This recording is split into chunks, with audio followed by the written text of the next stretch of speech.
Just a quick recap on my first day in Taiwan. Fortunately, the immigration did not ask for any documents, but asked me if this is the first time to travel out of the country, and if not, what are the countries that I have visited.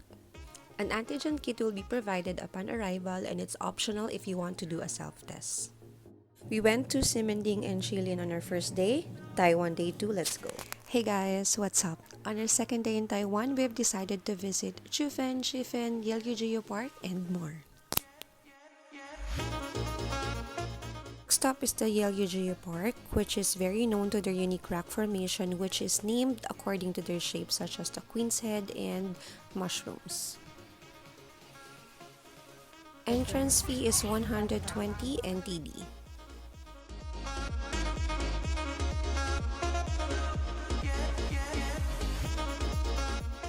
This place is very Instagrammable. Check out my Instagram account for more photos.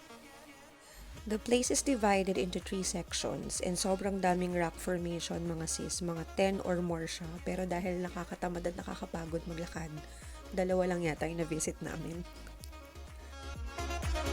There's an indoor market outside Geopark and they have many snacks to try, street food vendors, and souvenir shops.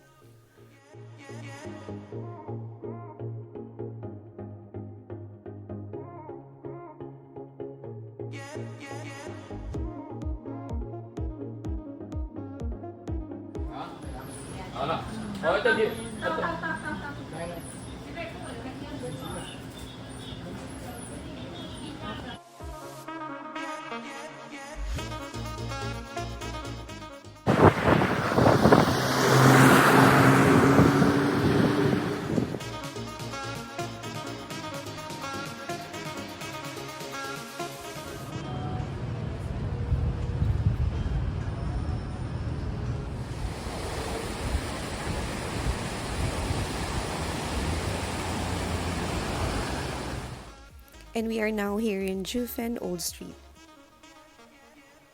If you want to have food trip, guys, you should visit Jiufen Old Street. Jiufen is a small town in the mountains outside of Taipei, and it used to be a gold mining town. Jiufen became a popular destination from Spirited Away, which is a Japanese anime film. If you want to experience the culture of Taiwan, then you should visit Jiufen Old Street, as it holds many shops, food establishments to try, clothing stores, and tea shops.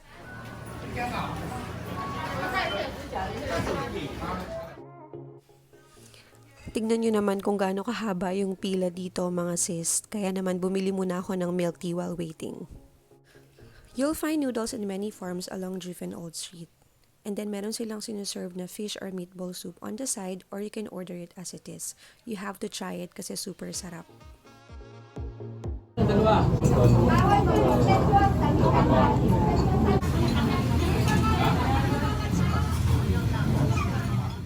And if you're looking for dessert, you should try this coffee nougat biscuit.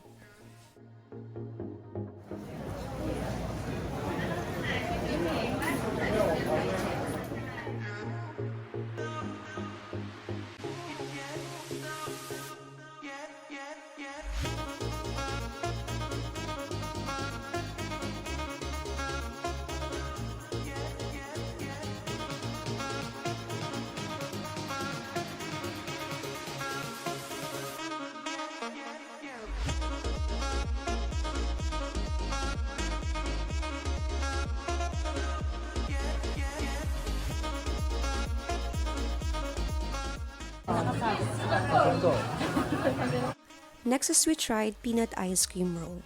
It's like a peanut shavings spread out and topped with 2 small scoops of ice cream, and then folded up like a thin flat burrito cut into 2 and served.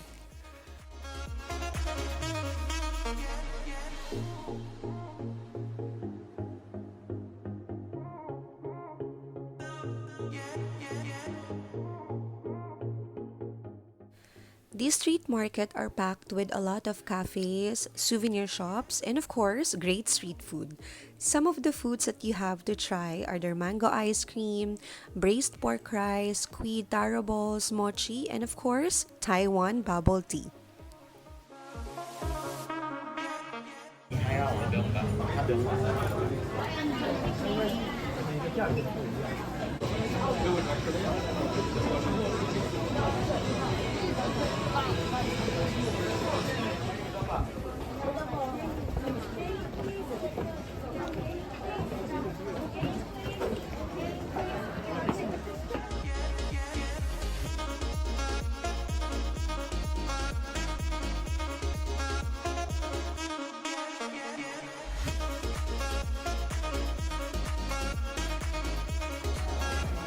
This tea house is the perfect place to hang out while in Jiufen. The century-old tea house draws in hundreds of visitors, pero ang catch, kailangan mo magpabook bago ka makapunta dito. Ang daming tao, sobra. And yes, iba ang family mart dito, diba? And iba rin yung atis nila, ang lalaki mga sis. On our way to Shifen Waterfall Park, hindi ko naman ine-expect na may dadaan ng ganitong pagsubok kasi meron akong fear of heights, kaya ayun, takot na takot ako dito.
Older.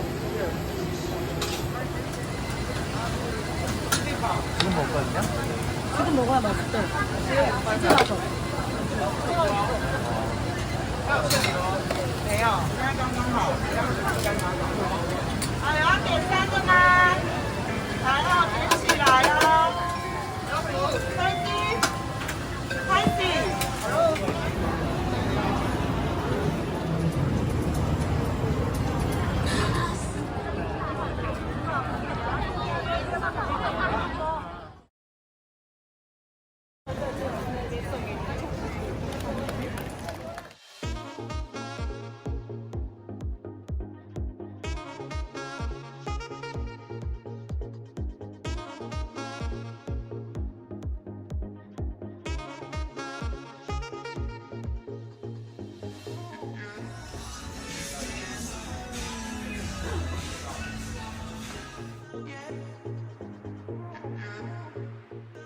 We capped off our evening here in Seaman Bar and check yung CR nila. Uy, bawal yan.